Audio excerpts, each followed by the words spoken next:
স্বাগত সান্ধ্যবাজারে। পুরো আয়োজন জুড়ে সঙ্গে আছে আমরা দুইজন, আমি গালিব ইবনে রিয়াজ এবং আমি শম্পা বিশ্বাস।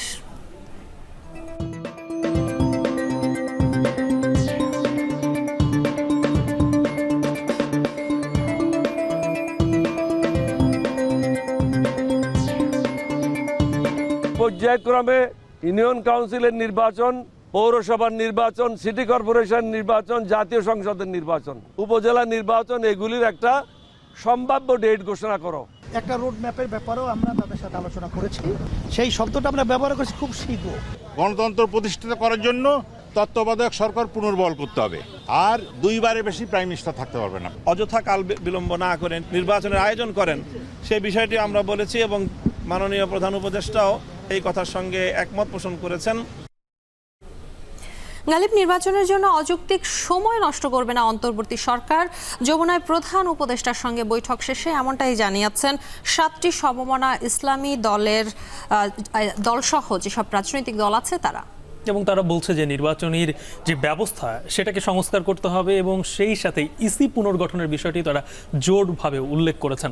আরেকটি বিষয়, এলডিপি বলছে যে এর শুরুটা যেন হয় স্থানীয় সরকার নির্বাচন দিয়ে। এ নিয়ে সান্ধ্যবাজারে আমরা বিস্তারিত জানাবো।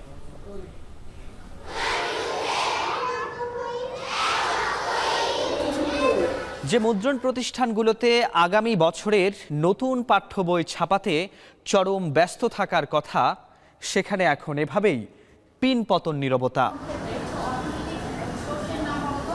এনসিডিবির যথাসময় বই দেওয়া একটা চ্যালেঞ্জ আছে, কিন্তু এই চ্যালেঞ্জ মোকাবিলার জন্য আমরা সহযোগিতা করতে চাই, বাট সহযোগিতার ক্ষেত্র তৈরি থাকতে হবে। অতি দ্রুত সকল ধরনের স্টেক হোল্ডারদের সাথে কথা বলে কুইক একটা সিদ্ধান্ত নিয়ে সেই অনুযায়ী বাস্তবায়ন করা। এটুকু এনশিওর করতে পারি যে জানুয়ারির 1 তারিখে শিক্ষার্থীরা বই পাবে। শম্পা, গত কয়েক বছর ধরে শিক্ষাক্রমে কিন্তু নানান ধরনের পরিবর্তন এসেছে, কিন্তু অন্তর্বর্তী সরকার আসার পর থেকেই কিন্তু সেটাকে পুনরায় সংস্কার করা কিংবা আগের জায়গায় ফিরিয়ে নেওয়ার একটা প্রক্রিয়া তারা শুরু করেছেন এবং তার প্রথমেই মাধ্যমিকে ফিরছে আবারও সায়েন্স, আর্টস এবং কমার্স, এবং এই নিয়ে শীঘ্রই পরিপত্র জারি হতে পারে।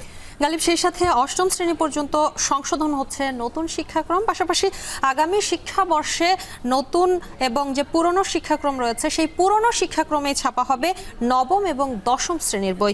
এ নিয়েও সান্ধ্যবাজারে জানাবো বিস্তারিত। তবে শুরুতেই থাকছে প্রধান উপদেষ্টার সঙ্গে বৈঠক প্রসঙ্গ। নির্বাচন দিতে অযৌক্তিক সময় নেবে না অন্তর্বর্তী সরকার। সংলাপে প্রধান উপদেষ্টা এমন আশ্বাস দিয়েছেন বলে জানিয়েছেন 7টি ইসলামী সমমনা বিভিন্ন রাজনৈতিক দলের নেতৃবৃন্দ। তারা আরও জানান, বৈঠকে নির্বাচনী ব্যবস্থার সংস্কার ও ইসি পুনর্গঠন সহ বিভিন্ন প্রস্তাবনা দেওয়া হয়েছে। এছাড়া শিগগিরই নির্বাচনী রোডম্যাপ ঘোষণার আহ্বান জানিয়েছে ইসলামী শাসনতন্ত্র আন্দোলন। আর স্থানীয় সরকার নির্বাচন দিয়ে ট্রেনে ওঠার দাবি এলডিপির। আরও জানাচ্ছেন হাসিবিল্লাহ। ছাত্র জনতার অভ্যুত্থানে ক্ষমতা নেয়া অন্তর্বর্তী সরকারের মেয়াদ প্রায় 3 সপ্তাহ। এরই মধ্যে রাজনৈতিক দলগুলো দাবি তুলছে নির্বাচনী রূপরেখা নিয়ে। যদিও সরকার বলছে রাষ্ট্র সংস্কারের পরই নির্বাচন, তাই সংস্কার ইস্যুতে আলোচনায় রাজনৈতিক দলগুলোকে আহ্বান জানান প্রধান উপদেষ্টা। উপদেষ্টার বাসভবন যমুনায় বিকেল 3টার আগেই প্রবেশ করেন 7টি ইসলামী রাজনৈতিক দলের প্রতিনিধিরা। প্রায় 40 মিনিট বৈঠক শেষে বের হয়ে হেফাজত নেতা মামুনুল হক বলেন, শাপলা চত্বর হত্যাকাণ্ডের পুনরায় তদন্ত করে বিচার করতে হবে। এছাড়া সংবিধানের ষোড়শ সংশোধনী বাতিলের আহ্বান জানান তিনি। সারা দেশব্যাপী সকল ভোটাধিকার প্রয়োগকারীদের যেন প্রতিনিধিত্ব জাতীয় সংসদে নিশ্চিত করা যায়, সেই ধরনের একটি মৌলিক পরিবর্তনের সংস্কারের প্রস্তাবনা আমরা দিয়েছি। একই সুরে কথা বলেন অন্য ধর্মীয় রাজনৈতিক দলের নেতারাও। নির্বাচন কমিশন সংস্কার সহ স্থানীয় সরকার ব্যবস্থা, প্রশাসন, ব্যাংক, শিক্ষা ও আইনি ব্যবস্থার সংস্কারের আহ্বান জানান তারা। এই গণহত্যার সাথে যারা জড়িত, যারা যুক্ত, তাদের সকলকে দ্রুততম সময়ের মধ্যে আমরা বিচারের আওতায় আনবার জন্য মাননীয় প্রধান উপদেষ্টার দৃষ্টি আকর্ষণ করেছি। সংবিধানকে অনেক কাটাছেঁড়া করা হয়েছে, এই জন্য এটাকে বাতিল করে আবার পূর্বে যে সংবিধান ছিল ওই সংবিধানের জন্য ফিরে যাওয়া হয়, সেই জন্য আমরা দাবি জানিয়েছি। চরমোনাই আমির বলেন, আসন্ন দুর্গাপূজা উপলক্ষে কেউ যেন নৈরাজ্য সৃষ্টি করতে না পারে, সেজন্য ইসলামী দলগুলোকে ঐক্যবদ্ধ থাকার নির্দেশ দিয়েছেন প্রধান উপদেষ্টা। এটা নির্ভরযোগ্য প্রশ্নবিদ্ধ ছাড়া কমিশন গঠনের মাধ্যমে এই অন্যায়কারীদের চিহ্নিত করে তাদের শাস্তির ব্যবস্থা করা, এবং সুন্দরভাবে প্রশাসন সহ আইন শৃঙ্খলা রক্ষা বাহিনী সহ সর্বত্র দেশ সুন্দর পরিচালনার ব্যাপারে, সেখানে ঢেলে সাজানোর ব্যাপারে আমরা তাদেরকে পরামর্শ দিয়েছি। এদিকে আওয়ামী লীগের রাজনীতি বাতিলের দাবি জানিয়েছে এলডিপি সভাপতি। স্থানীয় সরকার নির্বাচনের তারিখ ও শিগগিরই জাতীয় নির্বাচনের রূপরেখা ঘোষণা করতে অন্তর্বর্তী সরকারকে আহ্বান জানিয়েছে এলডিপি। আমাদের হাজার ছেলে মেয়েদেরকে হত্যা করার জন্য 15 বছর আরো কয়েক হাজার গুম করার জন্য তাদেরটা কেন বাতিল হবে না? এটা বাতিল করা অত্যন্ত প্রয়োজন, কারণ না হলে আগামীতেও স্বৈরাচারের জন্ম বাংলাদেশে হবে। পরে উপদেষ্টার সঙ্গে বৈঠক করেন জাতীয়তাবাদী সমমনা দলের নেতারা। তারা বলেন, নির্বাচন কমিশন সংস্কার করেই নির্বাচন দেয়া হবে বলে জানিয়েছেন প্রধান উপদেষ্টা। হাসিব বিল্লাহ, এখন, ঢাকা। প্রধান উপদেষ্টার সঙ্গে রাজনৈতিক দলগুলোর বৈঠক নিয়ে আরও আমরা বিস্তারিত জানবো। এই মুহূর্তে যমুনার সামনে আছেন সহকর্মী হাসিব বিল্লাহ। তার কাছ থেকে সর্বশেষটা জানতে চাই। হাসিব, জাতীয় পার্টির তো আজকে আসার কথা, তারা কি এখন পর্যন্ত এসেছে? এছাড়াও আর কোন দল আজকে প্রধান উপদেষ্টার সঙ্গে বৈঠক করবে?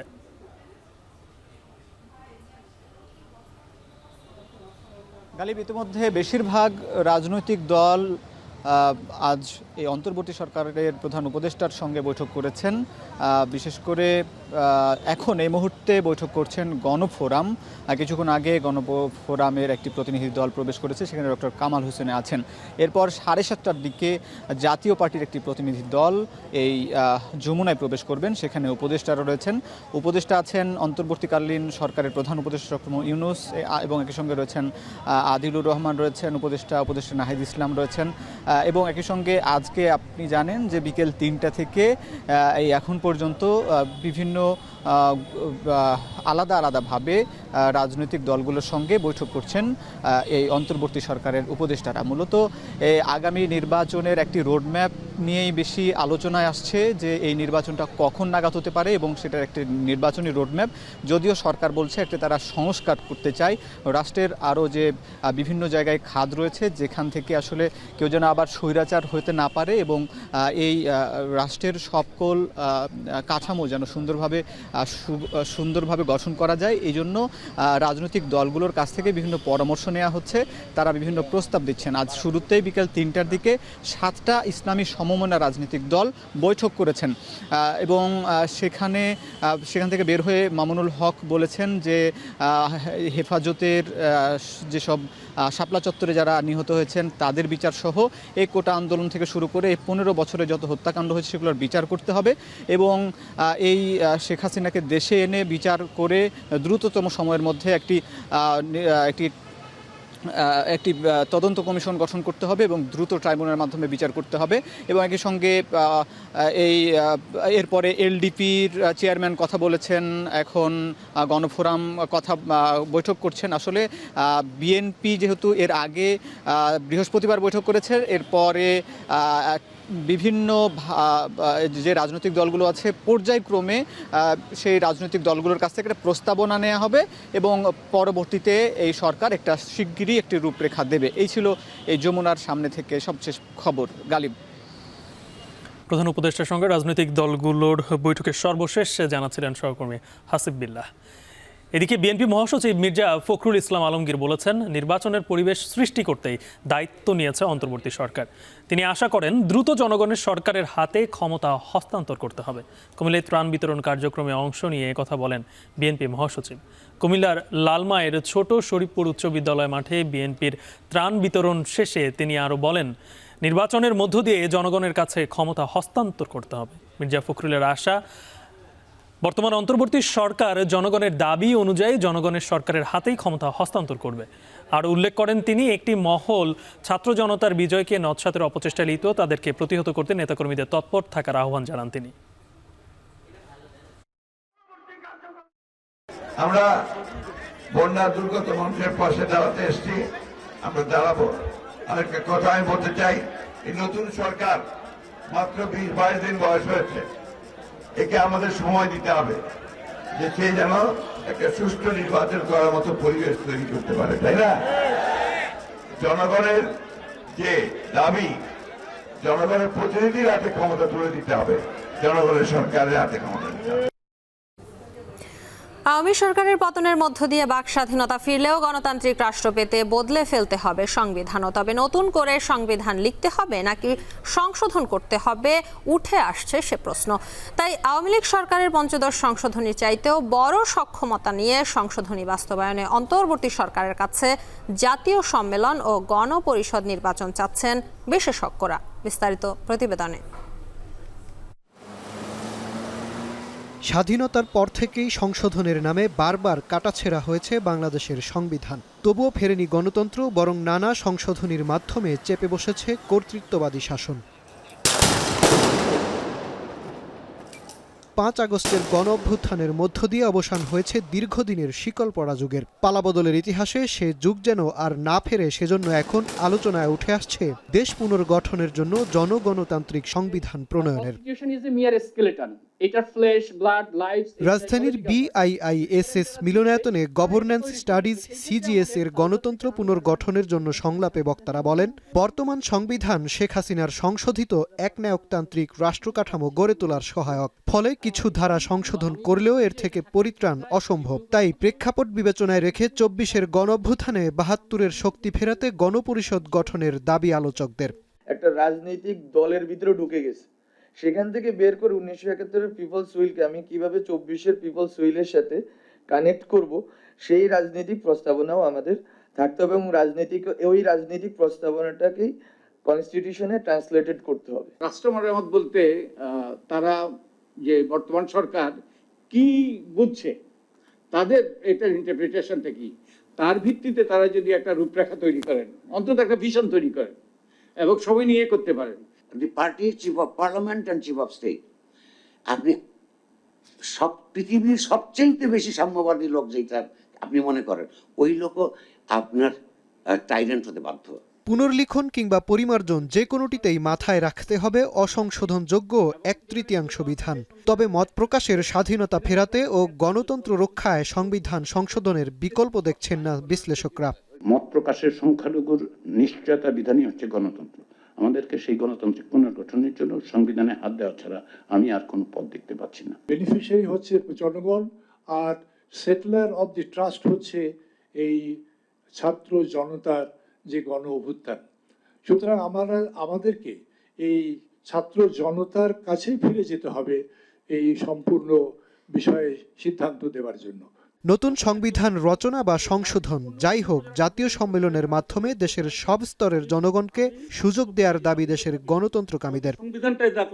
মাঝার মাহবুব, এখন, ঢাকা। আন্তর্জাতিক বাজারের সাথে মিল রেখে দাম কমলো জ্বালানি তেলের। অকটেন এবং পেট্রোলে কমলো 6 টাকা, ডিজেলে 1 টাকা 25 পয়সা। রাত 12টা থেকে কার্যকর।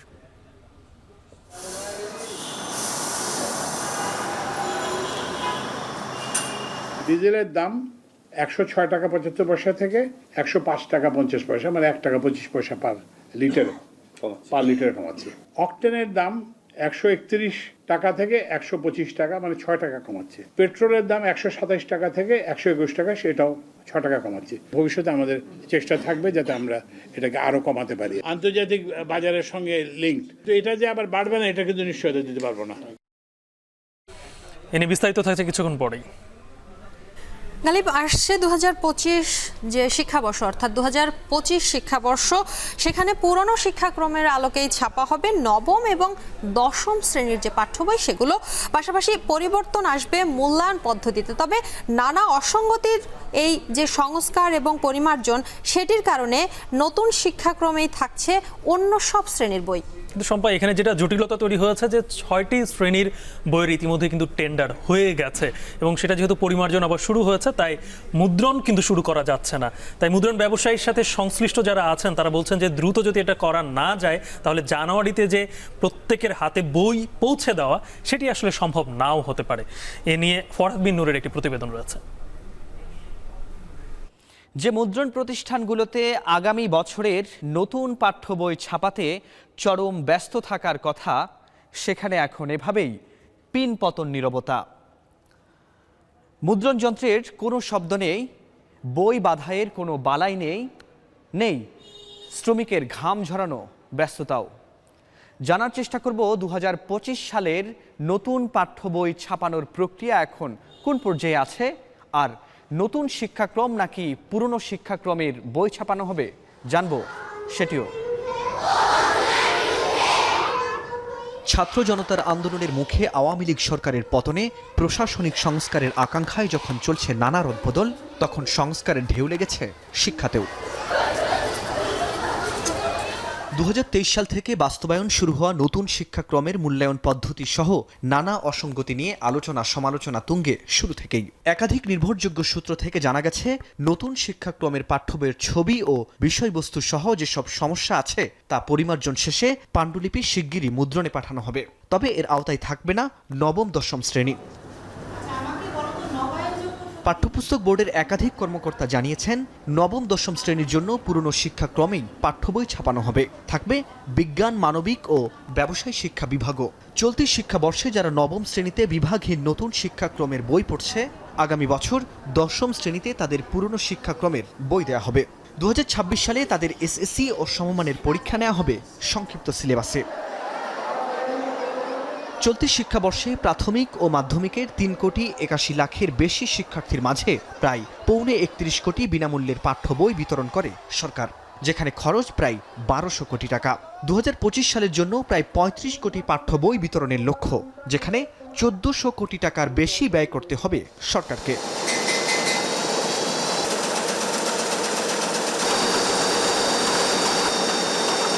ইতোমধ্যে 6টি শ্রেণীর বইয়ের জন্য 3টি টেন্ডার হয়েছে, কিন্তু বইয়ের সংস্করণের কাজ চলমান থাকায় এখনও চূড়ান্ত পাণ্ডুলিপি হাতে পাননি মুদ্রণ ব্যবসায়ীরা। সব বই জানুয়ারির আগেই মাঠ পর্যায়ে পৌঁছানো নিয়ে তাই শঙ্কা তাদের। মধ্যে আমরা মনে করি এনসিটিবির যথাসময় বই দেওয়া একটা চ্যালেঞ্জ আছে, কিন্তু এই চ্যালেঞ্জ মোকাবিলার জন্য আমরা সহযোগিতা করতে চাই, বাট সহযোগিতার ক্ষেত্র তৈরি থাকতে হবে। সেপ্টেম্বর মাস চলে গেলে থাকতেছে অক্টোবর, নভেম্বর, ডিসেম্বর, 3 মাস। সেই 3 মাসের মধ্যে এই যে 6 ক্লাসের বই আছে এটা হয়তো পসিবল পৌঁছে দেওয়া। আগামী বছর ঠিক সময়ে শিক্ষার্থীদের হাতে যেন পাঠ্য বই পৌঁছায়, সেজন্য দ্রুত প্রয়োজনীয় ব্যবস্থা গ্রহণের পরামর্শ এই শিক্ষাবিদের। দ্রুত সকল ধরনের স্টেক হোল্ডারদের সাথে কথা বলে, মত বিনিময় করে, আলোচনা করে কুইক একটা সিদ্ধান্ত নিয়ে সেই অনুযায়ী বাস্তবায়ন করা। জাতীয় শিক্ষাক্রম ও পাঠ্যপুস্তক বোর্ড বলছে, শিগগিরই পরিপত্র জারি করা হবে। নির্দিষ্ট সময়ে বই দেওয়ার লক্ষ্য নিয়ে কাজ করে যাচ্ছে তারা। ক্রাইসিস মোমেন্টে সময় বহু রকমের প্রম্পট, অনেকগুলি ধাপ আছে একটা মুদ্রণের জায়গায়। অনেক ক্ষেত্রে অনেক সময় দ্রুত সিদ্ধান্ত নিতে হয় এবং তার পরিপ্রেক্ষিতে এটুকু এনশিওর করতে পারি যে জানুয়ারির 1 তারিখে শিক্ষার্থীরা বই পাবে। যেটাই যাক, শিক্ষার্থীর কোনো প্রকারেই কোনো ধরনের লার্নিংয়ের ক্ষেত্রে হ্যাম্পার হবে না এবং ক্ষতিগ্রস্ত হবে না, এটুকু নিশ্চয়তা দিচ্ছে। নতুন শিক্ষাক্রমের জন্য যে মূল্যায়ন পদ্ধতি প্রণয়ন করা হয়েছে তা শিক্ষক, শিক্ষার্থী ও অভিভাবক সহ অনেকের কাছেই অস্পষ্ট ও গ্রহণযোগ্য নয়। তাই সে মূল্যায়ন পদ্ধতিকে বাতিল করে একটি স্পষ্ট ও গ্রহণযোগ্য পদ্ধতির জন্য কাজ করছে সরকার। ফরহাদ বিন নূর, এখন, ঢাকা।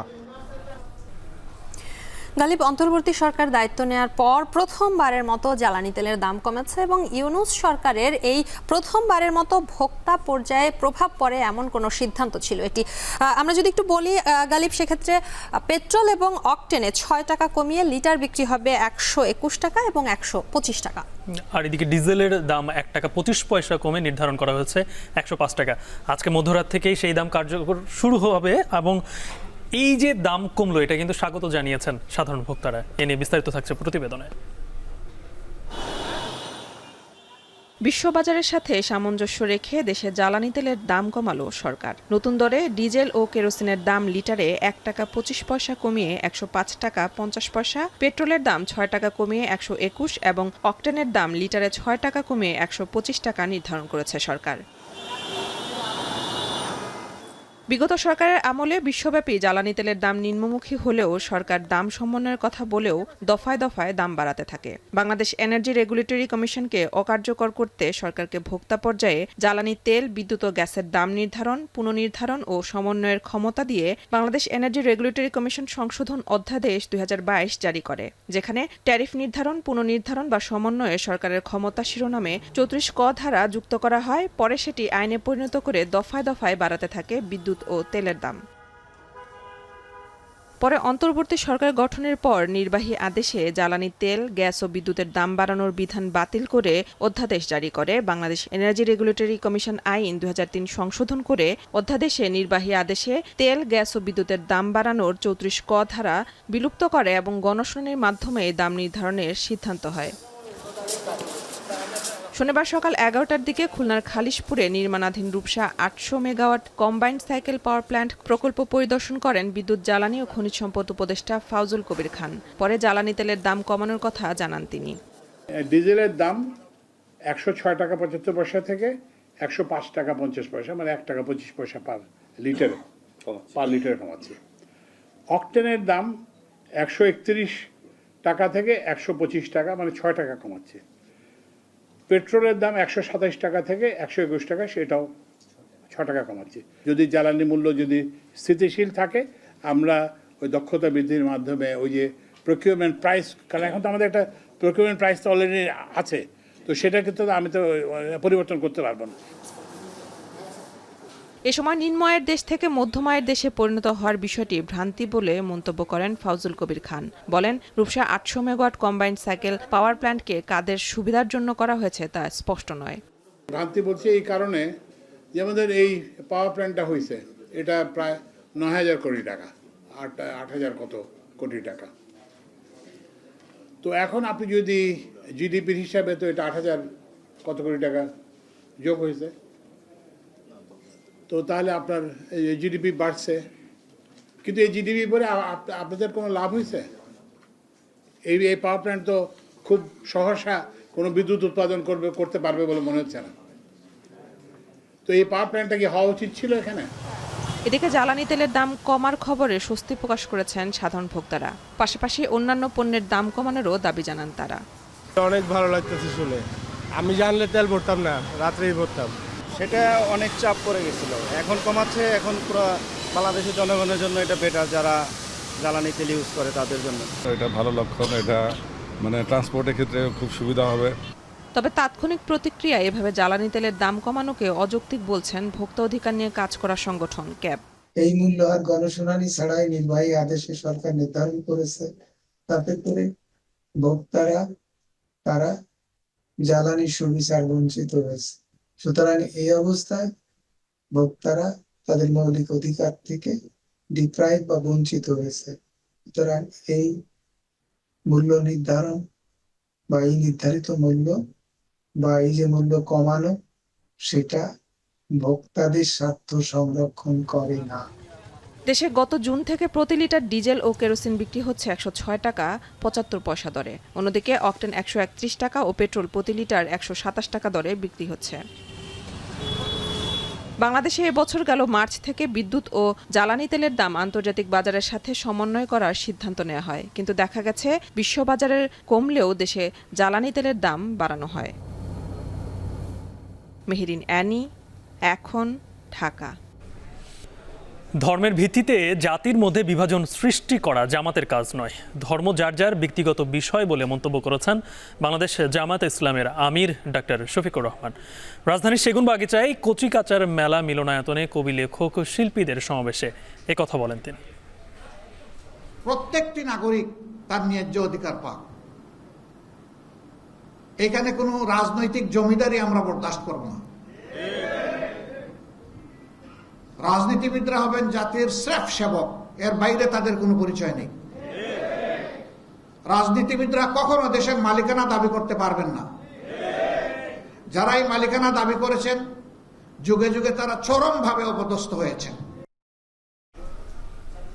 সান্ধ্যবাজার এ পর্যায়ে নিচ্ছি ছোট্ট একটি বিরতি। ফিরছি একটু পরে, সঙ্গে থাকুন।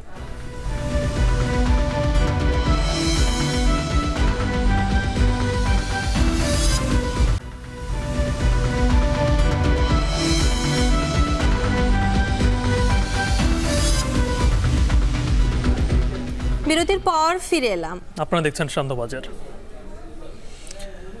ফেনীতে বন্যার পানি কমতে শুরু করলেও বেড়েছে চর্ম, ডায়রিয়া, নিউমোনিয়া সহ পানিবাহিত বিভিন্ন রোগ। পর্যাপ্ত ত্রাণ পেলেও পুনর্বাসনের অভাবে খোলা আকাশের নিচে দিন পার করছে বানভাসী মানুষ। দুর্গতদের চিকিৎসা সেবা সহ সব ধরনের সহায়তা দেওয়ার কথা জানিয়েছে বিমান বাহিনী প্রধান। আরও জানাচ্ছেন শাহাদাত আফরোজ। এই লম্বা লাইন চিকিৎসার জন্য, ঔষধের জন্য। প্রতি পরিবারেই রোগ আক্রান্ত হয়েছে শিশু কিংবা প্রবীণ সদস্য। এমন দৃশ্য দেখা গেছে ফেনীর ছাগলনাইয়া উপজেলার দুর্গাপুরে। বন্যার পানি নেমে যাওয়ার পর ভোগান্তির পাশাপাশি বেড়েছে পানিবাহিত রোগের প্রকোপ। স্থানীয় বাসিন্দারা বলছে শিশুদের নিয়ে বিপাকে পড়েছেন তারা। খানা দানার কোনো এখন আপাতত কোনো ব্যবস্থা নেই, কারণ আমার 2টা শিশু বাচ্চা আছে সেমে, তো এগুলো তো খানার দরকার। বাধ্যই আমি এখানে আসছি টানের জন্য, কি করার, বাচ্চা তো বাঁচাইতে হবে। পানির কারণে সারা শরীর পচে যাচ্ছে, সব এমন অবস্থা হচ্ছে যে সব পচে শেষ। বা ক্ষয়ক্ষতি হয় না এমন কোনো কেউ বলতে পারবে না, সবাই কম বেশি সবাই ক্ষতিগ্রস্ত আর। এমন অবস্থায় বন্যা দুর্গতদের জন্য মেডিকেল ক্যাম্প চালু করেছে বিমান বাহিনী। দেয়া হচ্ছে চিকিৎসা সেবা ও প্রয়োজনীয় ঔষধ সেবা।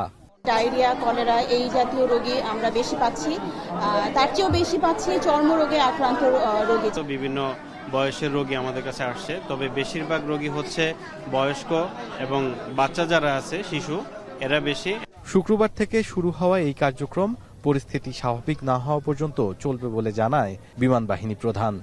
যেসব জায়গাতে আমাদের ভূমিতে যারা আছে নৌকা এবং অন্যান্য বান্ধব যেতে পারছিল না, সেই জায়গাগুলিতে আমরা হেলিকপ্টারের মাধ্যমে, প্যাকেটের মাধ্যমে, প্যারাশুটের মাধ্যমে ড্রপ করেছিলাম। এবং আমাদের একটাই চেষ্টা ছিল যাতে রিমোট জায়গাগুলিতে যারা খাওয়া পাচ্ছে না, পানি পাচ্ছে না, তাদেরকে আমরা প্রথমে সাপোর্ট করব এবং করেছি ইনশাল্লাহ। ঢাকা থেকে হেলিকপ্টারে আসছে ত্রাণ। বন্যা দুর্গতদের মধ্যে বিমান বাহিনীর পক্ষ থেকে দেওয়া হচ্ছে ত্রাণ সহায়তা। বাচ্চার খাবার নাই, কিছু নাই, আসছে এই জায়গায় শুনতেছি বিমান আসতেছে, খাবার দিতেছে, এগুলো শুনতেছি, দেখতেছি। অ্যালার্জি ওষুধ দিচ্ছে, ভালো লাগছে, ভালো চিকিৎসা। ব্যাগ ক্ষতি হয়ে গেছে গো, ঘর থেকে যা জিনিসও নাই, ব্যাগ গেছে গো, বাঙ্গে চুরি গেছে গো। এ সময় ত্রাণ সামগ্রী বন্যার্তদের মধ্যে বিতরণ করেন বিমান বাহিনী প্রধান।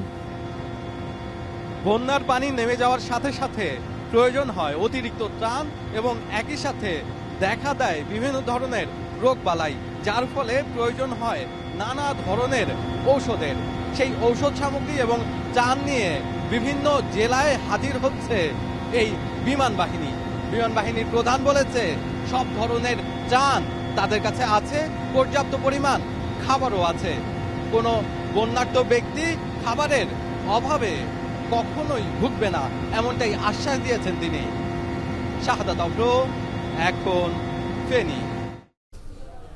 দেখছেন শান্তবাজার।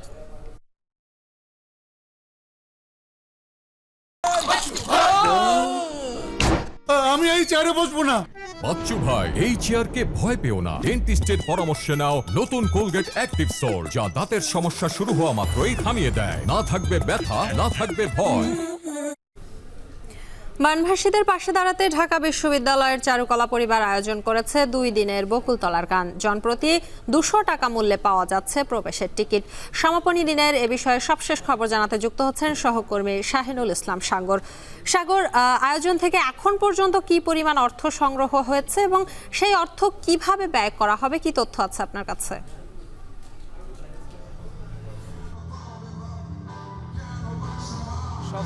ঢাকা বিশ্ববিদ্যালয়ের চারুকলা অনুষদে আমি যে জায়গাটিতে দাঁড়িয়ে আছি সেটি চারুকলার বকুলতলা।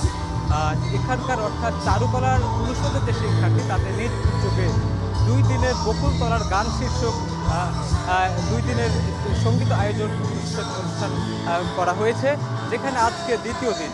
প্রথম দিনের কালেকশন অর্থাৎ যে অনুদান করেছে বন্যার্তদের পাশে দাঁড়াতে সেটি 70,000-এর বেশি।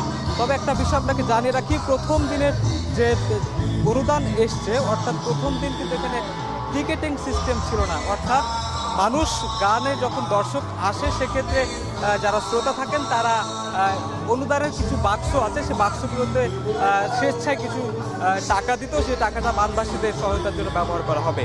তবে আজকের চিত্র একটি ভিন্ন।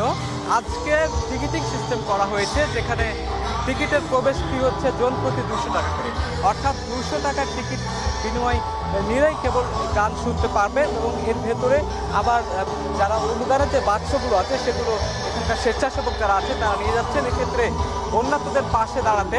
সেক্ষেত্রে যারা দর্শক, যারা শ্রোতা আছেন তারা আবার সেখানে অনুদান হিসেবে সেগুলো টাকা জমা দিচ্ছেন। তবে একটি বিষয় জানিয়ে রাখি যে গতকালে তাদের যে আয়োজন ছিল সেখানে 70,000-এর মতো টাকা সংগ্রহ করতে পেরেছেন। আজকের অনুদানের যে পরিমাণটা সেটা এখন পর্যন্ত এই বিষয়ে তারা মুখ খুলেননি। তবে গতকালের চেয়ে আজকে টিকিট টাকার পরিমাণটা বাড়তে পারে, কিন্তু দর্শনার্থী অর্থাৎ যারা এখানে যারা শ্রোতা আছেন তাদের সংখ্যাটা কম। এক্ষেত্রে বলা যায় যে কালকে যেহেতু সবার জন্য উন্মুক্ত ছিল, সেক্ষেত্রে যারা অপ্রস্তুত ছিল তারাও কিন্তু এখানে আসার পথে কিন্তু তারা ঢুকে পড়েছিলেন। আজকে যে সুযোগটি হয়তো বা পরিকল্পনা ছাড়া যারা দর্শনার্থী যারা হচ্ছেন শ্রোতা তাদের সম্ভব হচ্ছে না। তবে আজকে এখানে একটা উদ্বেগের বিষয় একটা ছিল তাদের, অর্থাৎ বকুলতলার যে গান অনুষ্ঠান হয়েছে সেখানে দ্বিতীয় দিনের যে সূচি দেওয়া হয়েছিল সেখানে সূচি নির্ধারিত যে সময় দেওয়া হয়েছিল তার থেকে 2 ঘন্টা পরে শুরু হয়েছে। শুধুমাত্র বকুলতলার যে মূল মঞ্চটা আছে সেখানে একটি ডাল ভেঙে পড়ায় কিছুটা বিলম্ব হয়ে শুরু হয়েছে। তো এই ছিল আমার এখান থেকে সবশেষ তথ্য। শম্পা। বানভাসীদের পাশে দাঁড়াতে ঢাকা বিশ্ববিদ্যালয়ের চারুকলা পরিবার আয়োজন করেছে 2 দিনের বকুলতলার গান। সেই খবর জানাচ্ছিলেন সহকর্মী শাহিনুল ইসলাম সাগর। সান্ধ্যবাজার এ পর্যায়ে নিচ্ছি আরেকটি বিরতি, ফিরবো একটু পরে, সঙ্গেই থাকুন।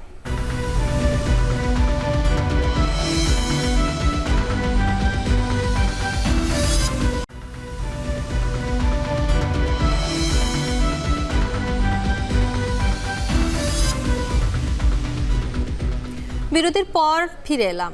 আপনারা দেখছেন সান্ধ্যবাজার। দীর্ঘ 4 বছরেও শেষ হয়নি সিলেট ওসমানী আন্তর্জাতিক বিমানবন্দরের সম্প্রসারণের কাজ। শুরুতেই নকশায় ত্রুটি, জমি অধিগ্রহণে ধীরগতি সহ নানা অজুহাতে স্থবির ছিল বিমানবন্দরের কার্যক্রম। বিগত সরকারের আমলে শুরু হওয়া এই কাজের পরিবর্তন চায় বেসামরিক বিমান চলাচল কর্তৃপক্ষ। নতুন দায়িত্বপ্রাপ্ত বেবিচকের চেয়ারম্যান জানালেন, অন্তর্বর্তী সরকারের নির্দেশে বড় বড় প্রকল্পের কাজ দ্রুত সময়ের মধ্যে শেষ করতে চায় তারা। গুলজার আহমেদের প্রতিবেদন। প্রবাসী অধ্যুষিত সিলেটের মানুষের দাবির প্রেক্ষিতে 2116 কোটি টাকা ব্যয়ে 2020 সালে শুরু হয় ওসমানী আন্তর্জাতিক বিমানবন্দর সম্প্রসারণের প্রকল্প। সুপরিসর বিমানের পার্কিং সুবিধা, প্যাসেঞ্জার হ্যান্ডলিং ব্যবস্থাপনায় আধুনিকায়ন, আন্তর্জাতিক টার্মিনাল ভবন, কার্গো ভবন সহ নানা অবকাঠামোগত কাজ শুরু করে বেইজিং আরবান কনস্ট্রাকশন গ্রুপ। কিন্তু 4 বছরে প্রকল্পের বাস্তব অগ্রগতি হয়েছে মাত্র 1/4। শনিবার দুপুরে সিলেট ওসমানী আন্তর্জাতিক বিমানবন্দরে সম্প্রসারিত টার্মিনাল পরিদর্শনে আসেন বাংলাদেশ বেসামরিক বিমান চলাচল কর্তৃপক্ষের chairman air vice marshal Mohammad Manjurul Kabir Bhuiyan. দীর্ঘ সময় প্রকল্প কর্মকর্তাদের সাথে নিয়ে উন্নয়ন প্রকল্পের কাজের অগ্রগতি ঘুরে দেখেন তিনি। জমি অধিগ্রহণ সহ নানা জটিলতা দ্রুত কাটিয়ে ওঠার প্রত্যাশার কথা জানান তিনি। আমরা যেন একটা টিম হিসেবে কাজ করতে পারি, সেই টিমটা হবে কিন্তু মেকিং টিম। এখানে লাভ, প্রফিট, ক্ষতি আছে, অনেক কিছু আছে, কিন্তু আমাদের মনে রাখতে হবে সামগ্রিকভাবে একটা টিম হিসেবে আমরা যদি একসাথে এগিয়ে যেতে পারি তাহলে প্রজেক্টটা কিন্তু আগায় যাবে। সবাইকে টিমের কাজ করতে হবে। কাজটা দ্রুত শেষ করতে চাই, আন্তর্জাতিক মানের একটা বিমানবন্দর সিলেটবাসীকে উপহার দিতে চাই। জানান, নকশায় কিছুটা পরিবর্তন আনা হয়েছে। অন্তর্বর্তী সরকারের নির্দেশে বড় বড় প্রকল্পের কাজ দ্রুততম সময়ের মধ্যে শেষ করার তাগিদ থাকায় গুরুত্ব দেওয়া হচ্ছে আন্তর্জাতিক এই বিমানবন্দর সম্প্রসারণের কাজ। তদারকির জন্য একটি স্টিয়ারিং কমিটি গঠন করা হবে। টার্মাক এরিয়াটা বাড়ানো হয়েছে আমাদের, যাতে আরও বেশি পরিমাণ বিমান আমরা ধরতে পারি। তো কার্গো এরিয়াতে এখন আমরা দেখেছি কার্গো এরিয়াটাই আরেকটু আন্তর্জাতিক মানের করার জন্য ছোটোখাটো পরিবর্তন আনা হয়েছে। যে পরিবর্তন করতে যে আবার একটু বড় পরিবর্তন হয়েছে, সেই টোটাল পরিবর্তনটা করে ডিজাইন ড্রয়িংস করে রেডি করতে একটু সময় লেগে গেছে। সিলেট বিমানবন্দরে বর্তমান অ্যাপ্রোচের কার্গো হ্যান্ডলিং ক্ষমতা বছরে 40,000 টন। সেটিকে 1 লাখ টনে উন্নীতের লক্ষ্য নতুন কর্তৃপক্ষের। উন্নয়ন কাজের জবাবদিহিতা ও স্বচ্ছতা রাখার পাশাপাশি 2025 সালের মধ্যে পুরো কাজ সম্পন্নের আশ্বাস কর্তৃপক্ষের। এখনো যদি আমরা ফুল স্কিমে শুরু করি 1.5 ইয়ারের আগামী, আপনাকে 6 মাস বলে গেলাম, রিয়েলিটির সাথে যাবে না। সো এখনও যদি আমরা ফুল সুইং শুরু করি তাহলে it will take 1.5 year. But আমাদের এফোর্ট থাকবে যত তাড়াতাড়ি সম্ভব তত শেষ করা এবং রেভিনিউ জেনারেট করা। 2002 সালে সিলেট বিমানবন্দরকে আন্তর্জাতিক বিমানবন্দর হিসেবে ঘোষণা করা হয়। তবে 2006 সাল থেকে সীমিত পরিসরে আন্তর্জাতিক ফ্লাইট ওঠানামা শুরু করে বিমানবন্দরটিতে। অনেক স্বপ্ন নিয়ে সিলেট ওসমানী আন্তর্জাতিক বিমানবন্দরের উন্নয়ন সম্প্রসারণের কাজ শুরু হয়েছিল 2020 সালে। দীর্ঘ এই 4 বছরে বিমানবন্দরের কাজ হয়েছে মাত্র 22%। বাংলাদেশ বেসামরিক বিমান চলাচল কর্তৃপক্ষ বলছে এই কাজটিকে এখন তারা গুরুত্ব দিয়ে করতে চায়, যার জন্য সময় লাগবে আরও 1.5 বছর। যদি 1.5 বছরের মধ্যে এটি সম্পন্ন করা সম্ভব হয় তাহলে এই বিমানবন্দরের বর্তমান যাত্রীর যে ধারণ ক্ষমতা সেটি 6 লাখ থেকে 20 লাখে উন্নীত করা সম্ভব। আর এই বিমানবন্দরটি হবে দেশের অর্থনীতির জন্য বৈদেশিক মুদ্রার এক অন্যতম ক্ষেত্র। গুলজার আহমেদ, এখন সিলেট। সান্ধ্যবাজারে পর্যায়ে নিচ্ছি আরও একটি বিরতি। ফিরছি একটু পরে, সঙ্গেই থাকুন।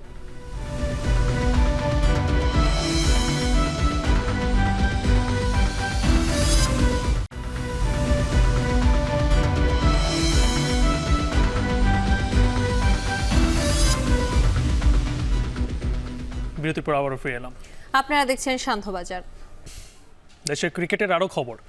দ্রুতই পূর্বাচল স্টেডিয়ামকে খেলার উপযোগী করতে চায় বাংলাদেশ ক্রিকেট বোর্ড। শনিবার ভেন্যু পরিদর্শনে এমনটাই জানালেন সভাপতি ফারুক আহমেদ।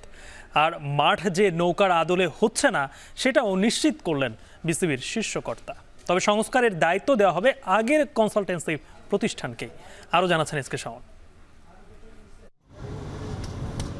ঘাস আর কাশফুল দেখে বোঝার উপায় নেই যে এই মাঠে আগে ক্রিকেট ম্যাচ হয়েছে, আর দূর থেকে দেখে এটাকে জঙ্গল মনে হতে পারে। অথচ এ মাঠেই ক্রিকেট খেলার উপযোগী পিচ তৈরি করা হয়েছিল। পরিচর্যা না থাকায় সেই পিচও ঢাকা পড়ে গেছে। দায়িত্ব নেয়ার কিছুদিনের মধ্যেই কয়েকজন পরিচালককে সঙ্গে নিয়ে মাঠটি পরিদর্শনে এসেছেন বিসিবি সভাপতি ফারুক আহমেদ। স্টেডিয়াম ঘুরে তিনি জানালেন, আপাতত মাঠটি খেলার উপযোগী করতে চায় বিসিবি। যদি পর্যাপ্ত সুযোগ সুবিধা নিশ্চিত করা যায় তাহলে ঘরোয়া লিগের সর্বোচ্চ পর্যায়ের ম্যাচও আয়োজন হতে পারে এ মাঠে। এইটার কাজ আমরা শীঘ্রই দেখতে পারেন, মাঠের কাজ শুরু করব আমরা, যাতে আমাদের এখন তো আমাদের খেলা অনেক ধরনের খেলা আপনি জানেন যে এজ গ্রুপ থেকে শুরু করে মহিলা ক্রিকেট ডিভিশন শুরু হচ্ছে। সো অনেক খেলা আছে, আমাদের মাঠ দরকার। এই মাঠের জন্য আমরা চিন্তা করছি। এরই মধ্যে ভেন্যুটির দরপত্র প্রক্রিয়া বাতিল করা হয়েছে। তবে মাঠ খেলার উপযোগী করার দায়িত্ব নতুন কাউকে দেওয়ার পরিকল্পনা নেই বিসিবির। আমি ওই প্ল্যানটা দেখে, ড্রয়িং দেখে, ওইখানে তারা যা সাজেস্ট করেছিল ওই সাজেশন অনুযায়ী আমরা প্রথমে মাঠ করার চেষ্টা করব। এটা হলো আমাদের চিন্তা ভাবনা। পূর্বের পরিকল্পনা অনুযায়ী নৌকার আদলে তৈরি করার কথা ছিল পূর্বাচল স্টেডিয়াম। সে অনুযায়ী মাঠটি নির্মিত হবে কিনা জানতে চাওয়া হয়েছিল বোর্ড সভাপতির কাছে। তাছাড়া ভেন্যুর নতুন নাম নিয়েও ছিল প্রশ্ন। ক্রিকেট বোর্ডের ক্রীড়া মন্ত্রণালয় আছে, এটা সবাই মিলে একটা ডিসিশন নিতে হবে। মাঠ করতে তো নৌকা বা স্কোয়ার শেপ দরকার নাই, বা মাঠ করতে তো ওভাল দরকার আর কি। সো মাঠ করতে জাল দরকার, সেটা আমরা করব। 2031 ওয়ানডে বিশ্বকাপ সামনে রেখে পূর্বাচলে স্টেডিয়াম নির্মাণের কাজ শুরু করেছিল বিসিবি। তবে দেশে ক্ষমতার পট পরিবর্তনের পর স্টেডিয়ামটির ভবিষ্যৎ শঙ্কায় পড়ে যায়। এসকে শাওন, এখন, ঢাকা।